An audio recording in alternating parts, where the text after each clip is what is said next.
Olá pessoal, meu nome é Camila e eu sou a professora de Química. Este é o curso Preparar FMM e hoje daremos início ao primeiro conteúdo de Química, que é matéria e energia. Roda a vinheta!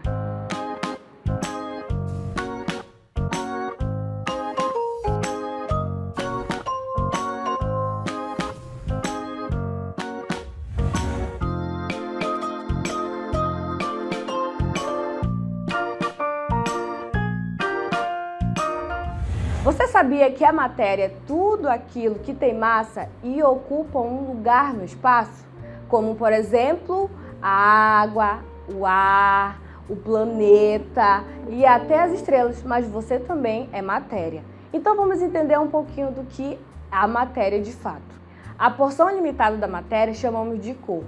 E se esse corpo tem uma finalidade, aí nós temos um objeto. Vamos resumir mais um pouquinho aqui. Eu tenho a árvore, que é a matéria.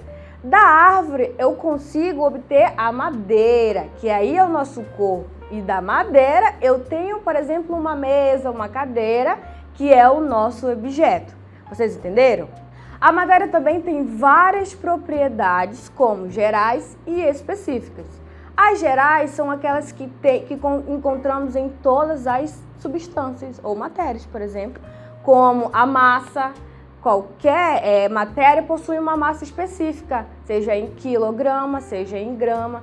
Temos também o volume, que é aquela matéria ocupa um determinado lugar, um determinado recipiente. Que aí nós podemos trabalhar metros cúbicos. E no nosso dia a dia, aqui lá com a mamãe, em casa, a gente também trabalha em litros, ml, quando a gente vai cozinhar, por exemplo, um bolo. Temos também a divisibilidade, quando aquela matéria tem a tendência em dividir. A gente consegue dividir em várias partes. E a compressibilidade, quando exercemos uma determinada pressão. E aí, dependendo, como por exemplo, eu tenho um êmbolo da seringa. Aí, quando nós puxamos aquele êmbolo, entra o ar. Mas quando eu aperto, vou pressionar o êmbolo, o que acontece? E tampando a seringa. Isso acontece a compressão da matéria, que é o ar lá dentro da seringa. Temos também a impenetrabilidade, que é quando dois corpos não ocupam o mesmo lugar. Vocês entenderam?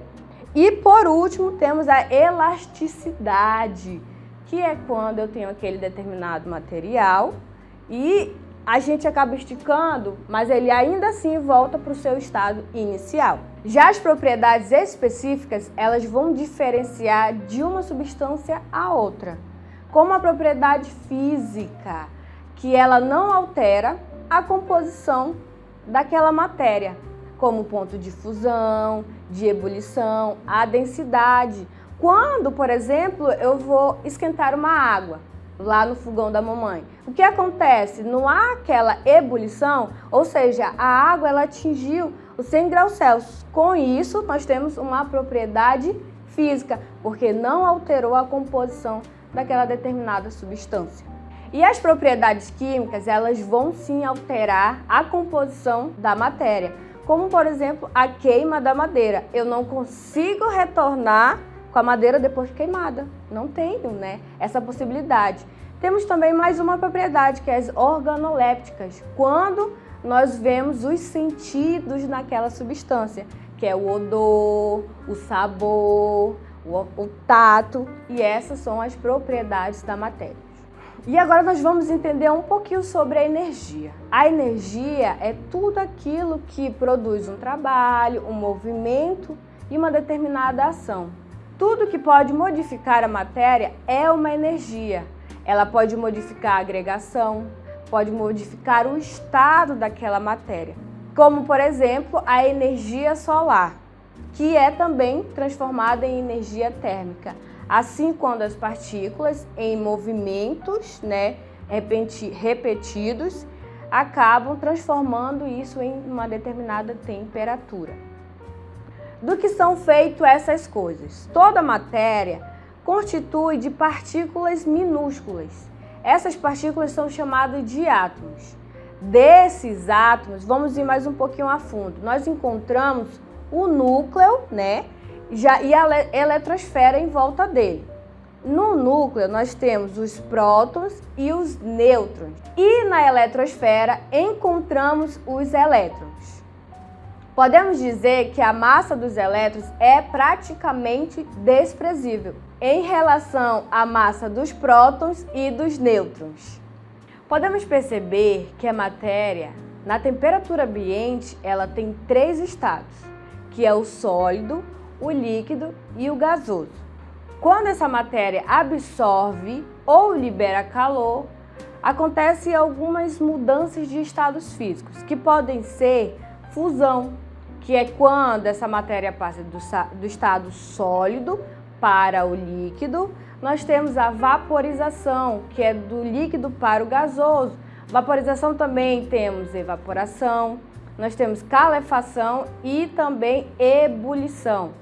Do estado gasoso para o líquido, nós encontramos a condensação e do líquido para o sólido, a solidificação.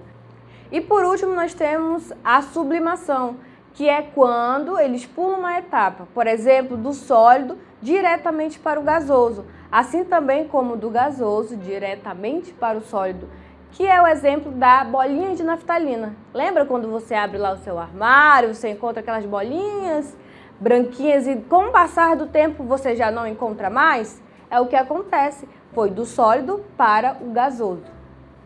E agora nós vamos entender um pouquinho das transformações da matéria, que podem ser transformação química ou transformação física. Lembra um pouquinho que eu falei lá das propriedades? É basicamente um pouco daquele conceito. As transformações físicas é quando não altera a composição química. Como, por exemplo, eu pego um papel e aí eu amasso ele todinho. Não alterou nada na composição, mas alterou somente a sua forma. E na transformação química, eu pego esse mesmo papel e vou queimá-lo. E aí sim alterou a sua composição. Vocês entenderam? E para terminarmos, vamos fazer uma revisão daquilo que vimos aqui. Iniciamos falando sobre o conceito de matéria e como ela pode ser delimitada em corpo e objeto. Vimos também que a matéria apresenta propriedades gerais e específicas. Falamos sobre o conceito e tipos de energia. A matéria também é constituída com seus estados físicos, que também chamamos de mudanças de estado físico e transformações que elas podem ser sofridas. Tudo bem por aqui, gente? E ficamos por aqui. Se você gostou desse vídeo, curta, compartilhe com seus amigos e favorite para você assistir depois. Até a próxima aula!